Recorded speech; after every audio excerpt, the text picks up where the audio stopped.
Rivaling German luxury brands is a task that proves too daunting to most, and the compact sports sedan segment is arguably the most competitive of them all. Still, the IS Sports Sedan has historically struggled to stack up to BMW's benchmark 3 Series. Change could be in the cards though, because the Beamer's growing decidedly softer and Lexus is standing poised to try to muscle in on their territory.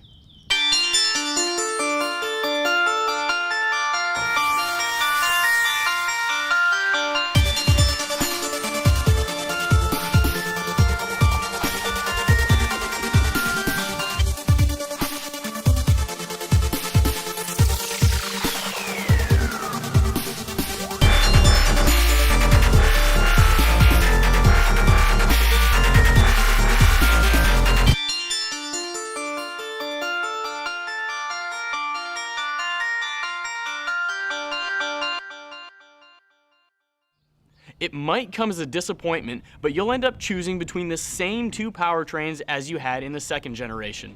The 2.5 makes 204 horsepower and 185 foot-pounds of torque.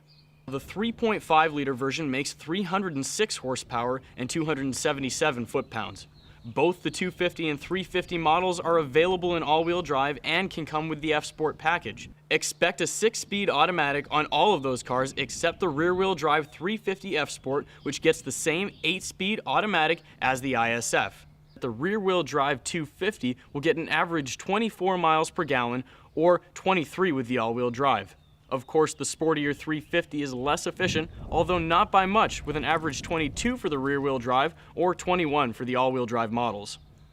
That's a minor bump in efficiency for the larger engine, but overall, not much of a change at all from the second generation. What is different though is the styling, and it'll jump right out and bite you. The LED panels are now not a part of the headlight, and the entire front fascia is redesigned. Of course, we have the spindle grille that you've no doubt seen on the rest of the Lexus lineup, which with the F-Sport package gets even more aggressive. Moving around to the rear end, one of the most standout features is the taillights. They wrap around the side of the car and give it a much sexier look. Not only that, but the F-Sport rims also set the car off. Speaking of F-Sport, let's have a look at the inside and what you get with that package. Lexus is a segment leader when it comes to things like interior quality, luxury, and tech, and it shouldn't come as any surprise, but this new IS falls right into that category as well. Of course, you get the little touchpad that makes navigating the infotainment system a breeze. You actually get weather updates and traffic updates via HD radio, subscription free. Regardless of which package you choose, the new seats in the IS are more comfortable than the outgoing model. For example, there's extra lumbar support in the rear seats. Bump it up to the F-Sport package and you get these especially bolstered sports seats, on the other hand, that are only trimmed in the synthetic New Lux material.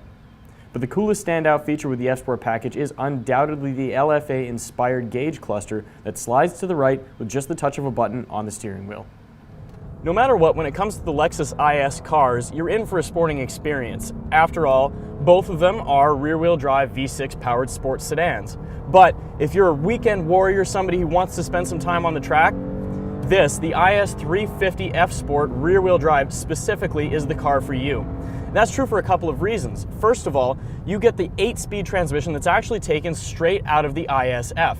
Not only that, but you also get something called GAI, that's G-Force Artificial Intelligence, and when you leave the car and drive, this car is actually going to shift for you in an intelligent way, sensing what gear is best to be in, which is actually, according to Lexus at least, better than using the manual mode. But one way or another, there's no question that this is the best handling and most engaging Lexus IS ever built.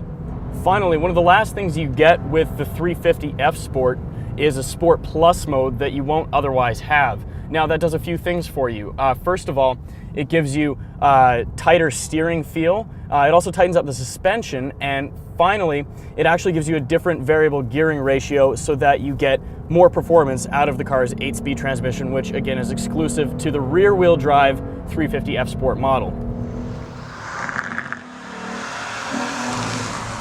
Track days are an awful lot of fun, but as anybody who takes them on a regular basis will be able to tell you, they can also get pretty expensive.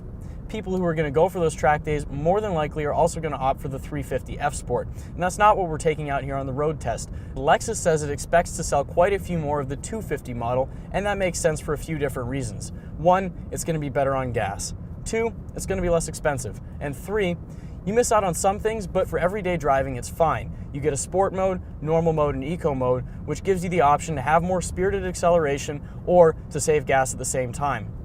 Does this car compete with the BMW 335i? Well, yes and no. From a sporting perspective, it just doesn't quite stack up and it's not as athletic. But then again, the Lexus is much easier to live with. It's comfortable, it's more simple to use, and it's nicer from a daily driver's perspective. So, if performance means the most to you, you better look elsewhere. But if you want something that's going to be a more pleasurable daily drive, the new Lexus IS is certainly a car you need to consider. For more on this review and others like it, visit autoguide.com.